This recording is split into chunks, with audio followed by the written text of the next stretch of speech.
Hi friends, అందరు ఎలా ఉన్నారు? నేనైతే బాగున్నానండి. అందరు బాగుండాలని కోరుకుంటాను. ఈరోజు మనం డిఫరెంట్ కర్రీ అయితే చేస్తున్నామండి. గ్రీన్ పొటాటో కర్రీ అయితే చేస్తున్నామండి. ఈ పొటాటోస్ని చిన్న చిన్న పీసెస్ లాగా కట్ చేసుకొని కొంచెం వాటర్లో వేసి పెట్టుకోవాలండి. కొద్దిగా ఆయిల్లో ఫ్రై చేసుకోవాలి. మీడియం సైజ్ పొటాటోస్ ఒక 5 తీసుకున్నాం ఫ్రెండ్స్. ఇలా మొత్తం కలర్ వచ్చే వరకు అయితే సిమ్లో పెట్టి ఫ్రై చేసుకోవాలి.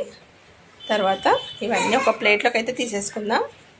తర్వాత ఒక మిక్సీ జార్లోకి పచ్చిమిర్చి, గ్రీన్ కలర్ పచ్చిమిర్చి వేస్తున్నామండి.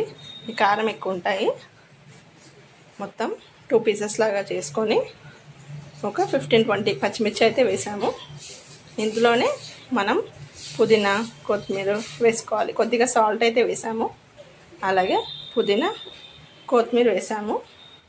దీంతో టేస్ట్ చాలా బాగుంటుందండి. చూడ్డానికి కూడా కలర్ఫుల్గా ఉంటుంది. టేస్ట్ కూడా చాలా బాగుంటుందండి.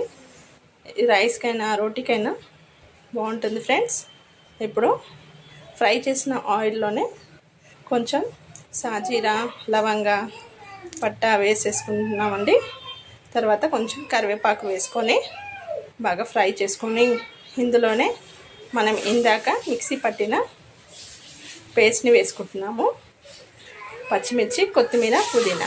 కొంతమంది ఓన్లీ కొత్తిమీర కూడా వేస్తారండి. ఓన్లీ కొత్తిమీర ఇష్టం లేని వాళ్ళు ఇలా పుదీనా కూడా వేసుకొని, అంటే డైజెషన్ కూడా బాగుంటుంది, హెల్త్ కూడా మంచిదండి. ఇలా బాగా కలిపేసుకొని బాగా ఆయిల్ పైకి వచ్చే వరకు అయితే ఫ్రై చేసుకోవాలండి. ఇందులోనే మనం కొద్దిగా పసుపు వేస్తున్నాము. ఇంకా ఇందులో టమాటాలు అవన్నీ వేయకుండా ఈజీ ప్రాసెస్లో అయితే చూపిస్తున్నానండి. ఇది కొంచెం ఉడుకుతుంది చూడండి. ఆయిల్ అనేది మనకి పైకి వస్తుంది. ఒక 5-10 మినిట్స్ అలాగే ఉడికిచ్చేద్దాం. ఇప్పుడు కొద్దిగా పసుపు అయితే వేసాను. ఇది బాగా ఫ్రై చేసుకోవాలి. ఫ్రెష్ అల్లం వెల్లిపాయ పేస్ట్ కూడా వేసేసి ఒక 5-10 మినిట్స్ అలాగే ఫ్రై చేసుకుందామండి. ఇలా ఫ్రై చేసుకుంటూ మూత పెట్టేసి ఒక 5-10 మినిట్స్ ఉడికించాలి. ఆయిల్ అనేది మనకి పైకి వస్తే ఇది బాగా కుక్ అయినట్టు అర్థం అండి. ఆయిల్ అయితే మనకి బాగా పైకి వస్తుంది.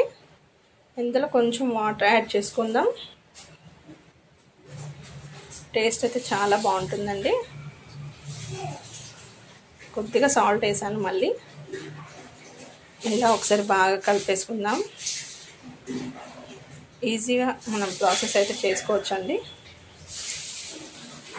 నెక్స్ట్ ఇందులో మనం ఇందాక ఫ్రై చేసుకున్న పొటాటోస్ని కూడా యాడ్ చేసుకోవాలి.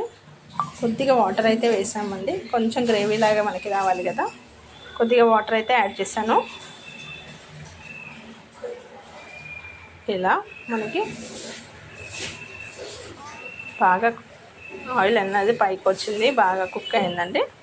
ఇప్పుడు ఫ్రై చేసిన పొటాటోస్ని కూడా యాడ్ చేస్తున్నాను. పొటాటోస్ యాడ్ చేసిన తర్వాత ఒక 5-10 మినిట్స్ మనం పెట్టేసుకుంటే మన కర్రీ అనేది రెడీ అవుతుంది ఫ్రెండ్స్. వాటర్ అయితే ఎక్కువ వేయలేదు, కావాలంటే కొంచెం వాటర్ యాడ్ చేసుకుంటే సరిపోతుందండి.